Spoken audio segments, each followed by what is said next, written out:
ఈ వీర నాగమ్మలో వీరత్వము మరియు నాగమ్మ అనే పదం ఈ రెండు కూడా ఉన్నాయి. ఈ నాగమ్మ అనే పదం పూర్వకాలం లోపల ఆర్యులు ద్రవిడులు అనే సిద్ధాంతం మనకు తెలిసే ఉంటుంది. ఈ ద్రవిడ సాంప్రదాయంలో ద్రవిడులను నాగులు నాగజాతీయులు అని వీరికి పేరు. ఈ నాగజాతీయులు అయినటువంటి ద్రవిడులందరూ కూడా పాములను పూజించేటటువంటి వాళ్ళని మనకు చారిత్రక ఆధారాలు ఎన్నో ఉన్నాయి. ఎందుకు అంటే ఈ ద్రవిడ జాతి మొత్తం కూడా జీవనాన్ని కొనసాగించాలంటే అప్పుడు అంతా కూడా రోడ్డు మార్గం లేకుండా పట్టణాలు లేకుండా ఉండే కొన్ని వేల సంవత్సరాల చరిత్ర. వారు నివాసం ఉండాలంటే చుట్టూ పాములు, ఇంట్లో పాములు, బయటో పాములు, ఎట్ల పాములు. వాళ్ళు బ్రతుకును కొనసాగించాలంటే మొట్టమొదటిగా పాముల నుండి వాళ్ళకు రక్షణ కలగాలి. ఇలాంటి ఆనాటి సమాజం. అలా వారి యొక్క జీవనాన్ని కొనసాగించాలంటే పాములకు నిత్య పూజ చేసినటువంటి వాళ్ళు ద్రవిడ జాతీయులు. వీళ్ళకు నాగులు నాగజాతీయులు అని పేరు. వీరు విరివిగా అమ్మ దేవతలను పూజించే ఆచారం కూడా ఈ ద్రవిడ జాతీయుల్లో మనకు కనిపిస్తుంది. ఇకపోతే వీరనాగమ్మ అనే చరిత్ర. ఎవరైనా కుటుంబం లోపల సంవత్సరానికి ఒక వేడుక చేయాలి ఇంట్లో అంటే, లేదా వారింట్లో పెద్దవారికి, అది మగ పిల్లవాళ్ళలో పెద్ద కొడుకుకు లేదా ఆడవాళ్ళలో పెద్ద కూతురు, ఇలా ఇంట్లో శుభ కార్యక్రమం వివాహం చేయాలి అంటే దైవ కార్యక్రమం చేయాలి అని ఈరోజు తెలుగు రాష్ట్రాల్లో బాగా చూస్తూ ఉన్నాం. వారి ఇంట్లో పెళ్ళి వచ్చిందంటే వీరనాగమ్మ పండుగ చేసుకుంటారు, దేవర పండుగ చేస్తారు. ఎందుకు? వీరింట్లో పెళ్ళి రావడంతో వీరనాగమ్మ పండుగ ఎందుకు చేయాలి అంటే, ఆనాటి నుంచి ద్రవిజాతిలో ద్రవిడ విధానంలో సాంప్రదాయంలో పాములను పూజించే ఆచారం ఉంది కనుక ఈ పాములు, ఈ నాగులు సంతానోత్పత్తికి నిదర్శనము అని చూస్తూ ఉన్నాం మనం. సుబ్రహ్మణ్య స్వామికి పూజ చేయడము అంటే నాగమయ్యలకు పూజ చేయడం వల్ల వివాహం జరుగుతుంది అని. పిల్లలు అనేటువంటి వాళ్ళకు సుబ్రహ్మణ్య స్వామిని పూజ చేస్తే పిల్లలు కలుగుతారు అంటే సంతానోత్పత్తికి కారణము. అమ్మ దేవతలు కానీ ఇట్లు పాముల పూజ కానీ చేస్తే సంతానోత్పత్తి జరుగుతుంది. కుటుంబాభివృద్ధి, వంశాభివృద్ధి, లోకాభివృద్ధి, దేశాభివృద్ధి, సమస్త మానవ జాతి ప్రాణకోటి అభివృద్ధి జరుగుతుంది అని ఒక నమ్మకం ఉన్నది. ఇలా పాములను పూజించే ఆచారం ఉంది కనుక నాగదేవతను అంటే వీరనాగమ్మ అనే దేవతను ఆరాధించేటటువంటి వారు. వారి ఇంట్లో వివాహం వస్తే ఏ శివుడికో, ఏ విష్ణువుకో, ఏ బ్రహ్మకో, ఏ ఇంద్రునికో, ఈ దేవతలను లక్ష్మికో, పార్వతికో, సరస్వతిని పూజించేటటువంటి వాళ్ళు కాదు. వాళ్ళు తప్పకుండా వీరనాగమ్మ పండుగ చేసే వివాహ ముహూర్తం పెట్టుకునేటటువంటి సాంప్రదాయం ఇప్పటికీ కూడా కొనసాగుతుంది. ఈ వీరనాగమ్మ అంటే నాగమ్మ అనే పదము మరి పూర్వకాలంలో ద్రావిడ జాతి నుంచి ఈ పాములను ఆచరించే విధానము మనకు కనిపిస్తుంది. ఈ ద్రవిడ జాతిలో ఉన్నటువంటి నాగపాముల యొక్క ఆరాధన విషయాన్ని మనము చూస్తే విష్ణుమూర్తికి పాము మీద పండుకొని ఉంటాడు, శివుడికి మెడలో పాము ఉంటుంది. అంటే అది ఎక్కడ జరిగిందో కానీ పాములను ఆరాధించే ఆచారము మనకు బ్రహ్మాండంగా కనిపిస్తుంది. ఈ వీర అనే పదం, ఈ వీరనాగమ్మ అనే పదము ఈ చాలామంది కుటుంబాలలో శుభ కార్యక్రమం వస్తే వీరనాగమ్మ అనే కథలు చెప్తారు బైండ్లలో తీసుకొని వచ్చి. ఈ వీరనాగమ్మ అనే కథలు కూడా చాలా ఉన్నాయి. ఈ వీరనాగమ్మ చారిత్రక నేపథ్యం అమరత్వము, శక్తి అని. ఈ వీరనాగమ్మ ప్రతివతగా, ధైర్యవంతురాలైనటువంటి మహిళగా, గ్రామీణ ప్రజల చేత ప్రజలు అందుకుంటున్నటువంటి గ్రామదేవతగా మనము చూడవచ్చు. మహత్యం, ఈ వీరనాగమ్మకు మహత్యం ఎలా ఉంటుంది? శత్రువుల చేతిలో భర్త మరణించినప్పుడు ఆమె సహగమనం చేసిన శక్తి స్వరూపిణిగా మారిందని కూడా ప్రజలలో నాణ్యుడిగా మనకు కనిపిస్తూ ఉన్నది. అక్క చెల్లెళ్ళుగా ఈ 101 మంది గ్రామ దేవతలు ఉంటారని మనకు పురాణ కథల ద్వారా కొన్ని గ్రంథాల ద్వారా మనకు అవగతమవుతున్నది. ఈ 101 మంది గ్రామ దేవతలు అక్క చెల్లెలుగా ఉంటే వారికి ఏకైక తమ్ముడు, ఒకానొక తమ్ముడు పోతురాజు అని మనకు ఈ వీరనాగమ్మ చరిత్రలో మనకు తెలుస్తూ ఉంది. ఈ 101 మంది అక్క చెల్లెలైనటువంటి దేవతలలో మరియు దేవతలను 7 రకాలుగా మనం వర్ణన చేసుకోవచ్చు. పురాణ దేవతలు, కులదైవాలు, ఇలవేల్పులు, ఇడుపు దేవతలు, అలాగనే పేరంటాల దేవతలు, వనదేవతలు లేదా కొండ దేవతలు, గ్రామ దేవతలు అని 7 రకాలుగా మనము చెప్పుకోవచ్చు. వీరితో పాటు ఇంకా క్షుద్ర దేవతలు అంటే యక్షిని, మోహిని, ఢాకిని, శాకిని, ఇట్లా క్షుద్ర దేవతలు. ఈ క్షుద్ర దేవతలు ద్వారా చెడు చేయడానికి అవకాశం ఉంటుంది, క్షుద్ర దేవతల వల్ల మంచి కూడా జరుగుతుంది అని. ఇకపోతే శిష్ట దేవతలు, గ్రామ దేవతలు అని 2 రకాలు. ఈ శిష్ట దేవతలు అంతా కూడా లక్ష్మీదేవి, పార్వతి, ఈ శిష్ట దేవతలను అనేక రకాలుగా చెప్పవచ్చు. ఇక గ్రామ దేవతలు, ఈ గ్రామ దేవతలలో 7 రకాలని మనం చెప్పుకున్నాం. పురాణ, కుల, ఇలవేల్పు, ఇడుపుల, పేరంటాల, వనదేవత అంటే కొండ దేవతలు, గ్రామ దేవతలు అని ఈ 7 రకాలు ఉన్నటువంటి ఈ 7 రూపాల్లో ఉన్నటువంటి ఈ దేవతలను ఇలవేల్పులు, ఇడుపుల దేవతలు అనే దానిలో ఈ వీరనాగమ్మను, బాలమ్మ అనే దేవతను మనము చూడవచ్చు. వీరు ఇడుపులకు ఉన్నటువంటి దేవతలుగా, మన ఇంటికి ఇడుపులుగా ఉండి ఎలాంటి దుష్టగ్రహాలను కానీ, భూత పేత పిశాచాదులు కానీ, క్రిమికీట సంహారితో రోగాలు కానీ రానివ్వకుండా మరి రక్షణగా కుటుంబాలకు ఉంటున్నటువంటి దేవతలుగా మనకు తెలుస్తూ ఉంది. దేవర పండుగలు చేయడము, అప్పుడప్పుడు సంవత్సరంలో బాలమ్మకు నైవేద్యాలు సమర్పించుకోవడము, ఈరనాగమ్మ దేవర పండుగలు చేయడం అనే ఆచారము మనకు చాలా చాలా కనిపిస్తుంది. సంస్కృత వేద సాంప్రదాయానికంటే ముందే ఈ ద్రవిడ సాంప్రదాయం ఉన్నట్లు కూడా కొన్ని శాస్త్రీయ ఆధారాలతో మనకు అవగతమవుతుంది. ముందుగా ఈ గ్రామ దేవతలు అమ్మ దేవతలుగా పూజించబడ్డారు. చాలా చోట్ల అమ్మ దేవతల ఆలయాలు మనకు కనిపిస్తూ ఉంటాయి. ఈ అమ్మ దేవతల ఆలయాలకు చాలా ఆధారాలు ఉన్నాయి. సింధు నాగరికత తవ్వకాలలో, హరప్ప మొహంజోదారో తవ్వకాలలో అనేక ఈ అమ్మ దేవతలను ఆరాధించినట్టుగా చారిత్రక కథలు, పురాణ ఆధారాలు, చారిత్రక ఆధారాలు ఎన్నో ఉన్నాయి. చాలా సందర్భాలలో మనము చూస్తూ ఉంటాం.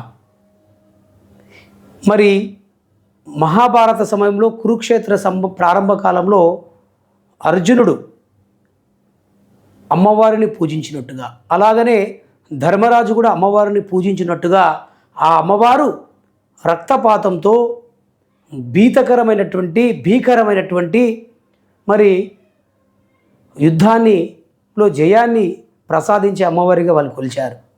ఈ ఆంజనేయ స్వామి లంకను దాటే సమయంలో ఆ లంకను దాటాలంటే సముద్రం దాటాలి. ఆ సముద్రము దాటే ఎవరినైనా సరే ఒక రాక్షసి, ఒక దేవత వారిని చంపుతూ ఉండేటటువంటిది అని. ఆ దేవతను హనుమంతుడు సముద్రంపై ఎగురుతూ ఉన్నప్పుడు ఆ దేవతను చూసినట్టుగా కూడా మనకు ఆధారాలు ఉన్నాయి. ఇకపోతే లంక మొత్తం కూడా రావణ ఆధీనంలో ఉన్న కూడా లంకను మొత్తం కూడా ఒక అమ్మవారు, ఒక శక్తి స్వరూపిణి, ఒక రాక్షసి సంబంధమైనటువంటి ఒక అమ్మవారు కాపాడుతున్నదని కూడా చరిత్రగా ఆరాధాలు ఎన్నో మనకు కనిపిస్తూ ఉన్నాయి. మనం ఈ గుళ్ళను చూస్తే దీర్ఘ చతురస్రాకారము లేదా చతురస్రాకారం. చతురస్రాకారము స్థిరత్వానికి ప్రతీక అని, వృత్తాకారము అస్థిరత్వానికి ప్రతీక అని మనం చూస్తూ ఉంటే మనకు ఈ అమ్మవారి దేవాలయాలు మనకు కనిపిస్తూ ఉంటాయి. 4 రాళ్లతో ఇట్లో రాయి, పైనో రాయి, వెనుకో రాయి పెట్టి ఈ 4 రాళ్లతో అమ్మవారిని ప్రతిష్ఠించుకొని గవ్వలలో కానీ, మట్టి గురుగులతో కానీ, కట్టెలతో కానీ, మన్నుతో కానీ అమ్మవార్లను ఏర్పాటు చేసుకొని మరి ఆరాధించే క్రమాన్ని మనం చూస్తూ ఉన్నాం.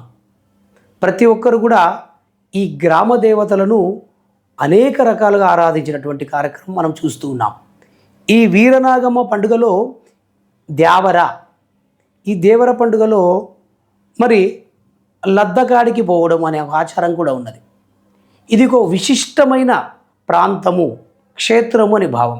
లద్ద అంటే ఒక విశిష్టమైన ప్రాంతము, క్షేత్రం అని అర్థం.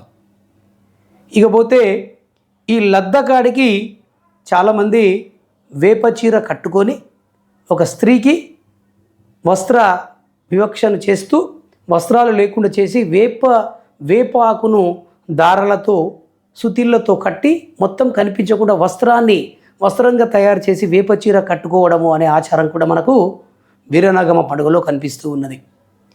ఈ వీరనాగమ్మ ఎక్కడ ఉన్నా చాలామంది అనేక ప్రాంతాలలో వీరనాగమ్మ పండుగ చేసే ఆచారం మనకు కనిపిస్తుంది.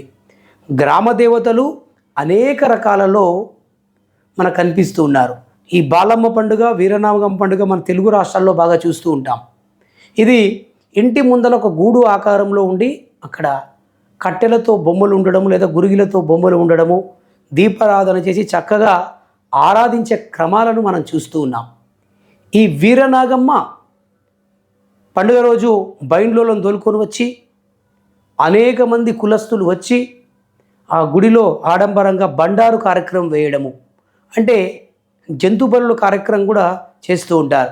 ఒక జంతువును, ఒక మేకను ఒక పొట్టెల్లో తీసుకొని వచ్చి గుడి ముందల ఉంచి వాటి మీద కుంకుమ పసుపు వేసి బండారు సమర్పణ కార్యక్రమం చేసి ఆ జంతువును గుళ్ళోకి తోలిచ్చి వాళ్ళు ఎక్కడి వాళ్ళు వెళ్ళిపోయేటటువంటి వాళ్ళు. తరువాత వారానికో 5 రోజులకో 11 రోజులకో 9 రోజులకో ఆడంబరమైన కార్యక్రమం మేళతాళాలతో బైండోళ్లతో ఆ కార్యక్రమం అంతా కూడా పందిళ్ళు వేయడము, చక్కగా అలకడము, ముగ్గులు పెట్టడము, పుట్టమను తీసుకొచ్చే ఆచారము, ఇవన్నీ కూడా లద్దగాడికి వెళ్ళడము, వేపచీర కట్టుకోవడము, ఈ సాంప్రదాయాన్ని మనం చూస్తూ ఉన్నాం. ఎవరైనా చూస్తూ ఉంటే ఈ వీరనాగమ్మ అనేటి అమ్మవారు, ఈ అమ్మ దేవతలను పూజించే ఆచారము ద్రవిడ దేశంలో, దక్షిణ భారతదేశంలో మనకు కనిపిస్తూ ఉన్నది. అమ్మవారి ఆరాధన చేసిన తర్వాతనే వివాహం పెట్టుకోవడము, ఏదైనా కార్యక్రమం కూడా చేసే ఆచారము ఈ తెలుగు రాష్ట్రాలలో యావత్ భారతదేశంలో మనకు చక్కగా కనిపిస్తూ ఉన్నది. గ్రామ దేవతలు 101 మంది గ్రామ దేవతలు అని, అందులో వీరనాగమ్మ, బాలమ్మ అనే దేవతలు కూడా ఉన్నారు. ఈ వీరనాగమ్మను ఆరాధించడం వల్ల, బాలమ్మను ఆరాధించడం వల్ల, బాలమ్మ అంటే బాలల అమ్మనే బాలమ్మ. పొలిమేరలో అంటే ఊరు పొలిమేర అంటే శివారి ప్రాంతంలో చుట్టుపక్కల ఊర్ల వాళ్ళను కానీ ఎక్కడ ఉన్న వాళ్ళను కానీ గాలి ధూళి మరి పిశాచాలు చాలా క్రిమి కీటకాలు వాటిని రాకుండా పొలిమేరలో కాపలా ఉండేటటువంటి పొలిమేరమ్మనే పోలేరమ్మ అన్నారు. మనను ఆహారంతో పోషించమ్మనే పోచమ్మ అన్నారు. కట్టకాడి మైసమ్మ, కట్ట అంటే అవధి అని, కట్ట మైసమ్మ అంటే అవధిలో ఉండి మనల్ని కాపాడేటటువంటి అమ్మ అని చాలా పేర్లతో మనము ఈ గ్రామ దేవతలను ఆరాధించినటువంటి మనము పంచభూతాలలో ఈ గ్రామ దేవతలను మనం చూడవచ్చు. పృథ్వీతత్వంతో భూమితో మరి నూకాలమ్మ, జలముతో గంగమ్మ, వాయువుతో మరి సుంకాలమ్మ, అగ్నితో మరి ఆకాశంతో ఈ పంచ భూతాత్మకమైనటువంటి ఈ యొక్క అమ్మవారిని మనం చూస్తున్నాం.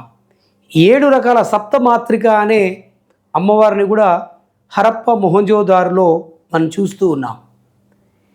ఈ ద్రవిడ దేశంలో అమ్మ దేవతలను పూజించినట్టుగా అంటే శిష్ట పూజాచార్య ప్రకారంగా ఈ దేవతలకు అనేక పేర్లు రావడం, 101 పేర్లు రావడము, ఇంకా అనేక సందర్భాలలో అనేక పేర్లు రావడము, అనేక వృత్తులను, సందర్భాన్ని, ప్రాంతాన్ని బట్టి ఇంకా అనేక పేర్లతో ఈ అమ్మవారులను పిలిచినట్టుగా ఈ గ్రామ దేవతలు, ఈ శిష్ట దేవతలు ఈ మిళితమైనటువంటి ఆచారాలుగా ఈ ఆధునిక కాలంలో మనం చూస్తూ ఉన్నాం.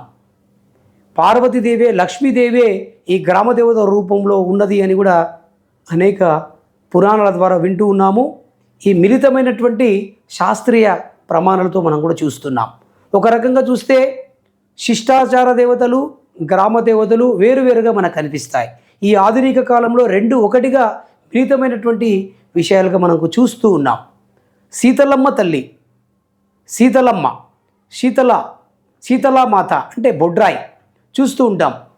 ఎలాంటి రోగాలు రాకుండా గ్రామానంతా సుభిక్షంగా ఉంచి చక్కగా గ్రామాన్ని రక్షణగా ఉంచేటటువంటి బొడ్రాయి తల్లిని కూడా మనం చూస్తున్నాం. సుంకాలమ్మ, నూకాలమ్మ, గంగాలమ్మ, మారెమ్మ, మైసమ్మ, పుల్లమ్మ, ఎల్లమ్మ, గంగమ్మ, మావిల్లమ్మ, మారెమ్మ, పోచమ్మ చాలా పేర్లతో 101 అమ్మవార్ల పేర్లతో మనకు కనిపిస్తూ ఉంది. ఇక పోతురాజు అనేది తెలంగాణ ప్రాంతంలో మనం చూస్తే మనకు బొడ్డెమ్మ, బతుకమ్మ అని కూడా చూస్తున్నాం. ఈ దసరా నవరాత్రులలో అమ్మవారిని చక్కగా ఆరాధించే క్రమాన్ని కూడా మనం చూస్తున్నాం. ఈ వీరనాగమ్మ పండుగ చాలా అత్యంత ప్రాసిద్ధ్యం చెందినటువంటిది, ప్రసిద్ధమైనటువంటిది. గ్రామీణ ప్రజలు గ్రామ దేవతల రూపంలో ఆరాధిస్తూ వారికి ఎలాంటి వ్యాధులు సంభవించకుండా, వారి కుటుంబ రక్షణ కోసం, గ్రామ రక్షణ కోసం, వారిని ఎలాంటి పీడించకుండా, ఎలాంటి గాలి దోషాలు రాకుండా ఈ అమ్మవారు రక్షించేటటువంటి దేవతలుగా వీరిని పూజిస్తూ జీవిస్తూ ఆనందంగా ఉండేటటువంటి సమాజాలు తెలుగు రాష్ట్రాల్లో కనిపిస్తాయి.